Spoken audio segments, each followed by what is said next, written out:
¿Por qué no se suena el libro de Fujimori? Porque es un tema político, evidentemente. O sea, las ferias del libro no son culturales, son también políticas. O sea, creer que eso solamente hay un idiota, son idiotas que ahora, no sé cómo se llama, pero lo voy a buscar, gracias Abdul. Solo hay un idiota que cree que estas cosas no son políticas y es Federico Salazar, ¿no?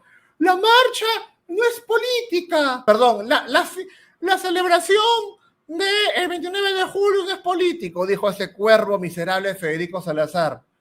Oye, cuervo sin gracia. Está la presidenta, los ministros, las Fuerzas Armadas, la policía, y no es político. Tu existencia es política de Federico Salazar. Tú tienes ese puesto y siempre lo has tenido por tu papá, ¿ya? Porque si tu papá no se llamara Arturo Salazar Larraín, si no fuese Arturo Salazar Larraín, si no fuese, no sé, Arturo Cifuentes, caballero, no hubieses trabajado en ningún lugar vinculado al periodismo, porque con la manera en que escribes, tan espantosa, y con la manera en que narras noticias, que da ganas a veces de morirse, mi querido Condorito Viejo, no hubiese seguramente llegado tan fácil a la primera edición. O quizás sí, y quizá sí hizo un buen trabajo en los 90, quizá Federico Salazar sí hizo un buen trabajo en los 90, quizá sí, un buen trabajo callando, donde todos los 90, crímenes, asesinatos, desapariciones, ley de amnistía,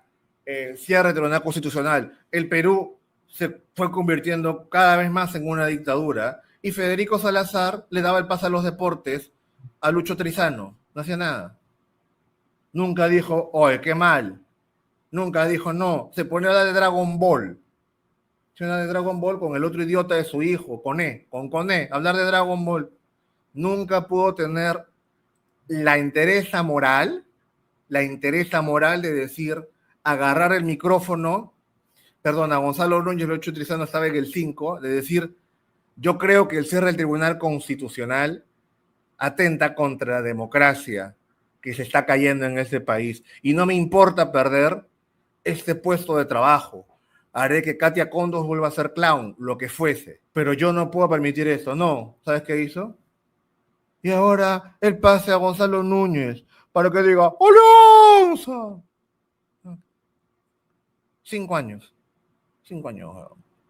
No, te desprecio, Federico Salazar. ¿Y sabes por qué te desprecio? Porque fuiste para mí un ejemplo. No, te voy a decir en serio. Federico Salazar fue para mí un ejemplo de lo que yo no deseaba hacer. Ni hacer, ni ser. Sí, absolutamente. Lo entrevistaban porque se hacía el otaku. Se hacía el otaku. Y no sabía describir quién era Goku, pero sí, se vendía como otaku. Porque cuando yo miraba todas las mañanas, junto con mi pan con nugget, primera edición, estaba Sol Carreño y Federico Salazar, y mientras el país se iba desgajando a pedazos, mientras el país se lo iban llevando en carretilla, mientras iban vaciando el país y quitándole no solamente dinero, ¿no? Sino que yo sentía además que lo que hacían con el Perú, tenía 12, 13 años, era otra cosa. Era la sensación extraña de cuando te roban. No sé si la pasa especialmente a las mujeres. Una cosa es que te roben y otra cosa es que después de que te roben te metan la mano. Es horrible. Porque te están robando y encima te manosean. Entonces piensas, no solamente te duele lo patrimonial, sino también te duele lo indigno de la situación. La sensación de abuso. Eso jode mucho más. Que te roben el celular, sí, pero cuando te manosean, después del robo te sientes abusado.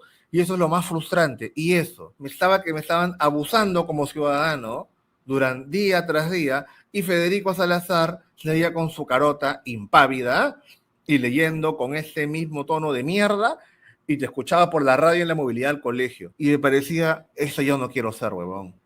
Yo no quiero ser un huevón que mientras abusan de su país, abusan del resto, matan gente y roban, el huevón no diga nada. Yo no quise hacer eso. A mí Federico Salazar sí me sirvió y se lo agradezco, porque me sirvió para saber qué no quería hacer. Y nunca he deseado hacer eso. Prefiero morirme en la mendicidad a ser como lo que es Federico Salazar. Un títere sin gracia, pero un títere tucanesco, una cacatúa, me parece lo peor, lo peor que sí, un horror de persona, pero algo me enseñó a no querer ser como él. Y por suerte, 25 años después, me lo sigue recordando. Desastre de persona, huevón, un despojo humano. Había gente que yo decía, qué paja lo que hace este huevón. De su época. Estaba César Hildebrand, estaba Cecilia Valenzuela, para los que se acuerdan, muchos más en prensa escrita, la República se iba peleando, cada uno hacía lo que podía, tenías el equipo de Contrapunto, Lucho Iberico en Contrapunto, después Lucho Iberico se fue al lado oscuro, no importa, cuando en el 96 Iberico iba y se peleaba contra Montesinos, era huevón. Qué paja que un huevón tenga la entereza para pelearse con un cojudo que es poderoso. Eso. Caretas, las portadas de Caretas. Yo recuerdo una portada de Caretas burlándose de Carmen Lozada de Gamboa, cuyo esposo estaba en el CIN, burlándose de Caretas, o sea, peleando contra lo que realmente es una dictadura, bueno, un autoritarismo competitivo, pero digamos que funcionaba como una dictadura de verdad. Sí, eso a mí me parecía magnífico. Y era como, huevón, qué paja, en mi cabeza era, qué paja poder dar esta batalla.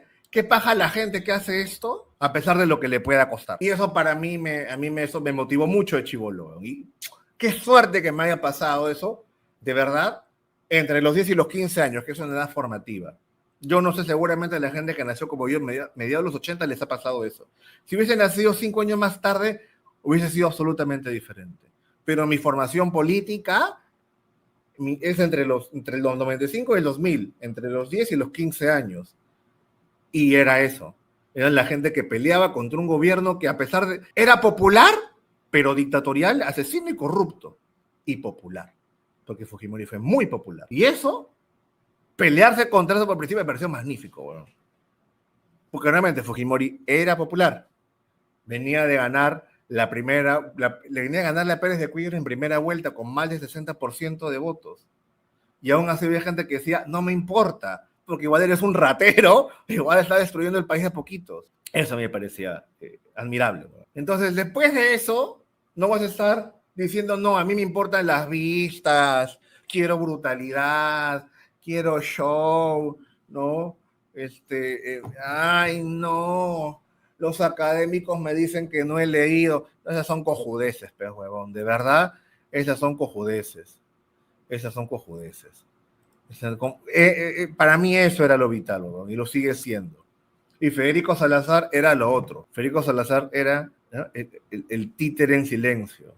Un espanto, ¿no? Así que siempre ha tenido mi desprecio. Pedro Salinas tenía un programa muy paja en 1160.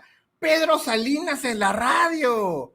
Exacto. Pedro Salinas, había otro programa que no sé si ustedes se recuerdan, creo que se llamaba Palimpsestos, en 1160, pero Pedro Salinas, me dice pajísima lo que hace Pedro Salinas, yo lo conocí cuando era periodista radial, y era muy paja, claro, yo lo recuerdo en 1160, era Cuquín, en Palimpsestos, era con un causa que era bien gracioso, Paralipómenos era un gran programa, huevón, a mí me encantaba Paralipómenos, ¿te imaginas? Era un programa que se llamaba Paralipómenos y que era opositor a Fujimori en el 2000. Y ahora, no, vamos a hablar. No me gusta. ¿Te imaginas, weón? Un cojudo que hace un programa llamado Paralipómenos el 2000. El 2000 contra Fujimori y compara ahora con, los académicos se burlan de mí porque yo no leí papers. Y eso me pone triste, y entonces, joda, pero huevón, ¿no? Mariconadas de gato en celo, no joda, huevón, mira ese Paralipómenos, ¿quién era? Habían dos causas de Paralipómenos, huevón. Exacto, no, es que, pero justamente eso, es para que tú sepas también. Bruno Olazábal, que dio unos reportajes de la concha de su madre, Bruno Olazábal, huevón. ¿Ves? Ser peruano no es una condena. No te voy a dar referencia, pero si te mandas una teta te las explico, ¿ya? Así, como que de frente.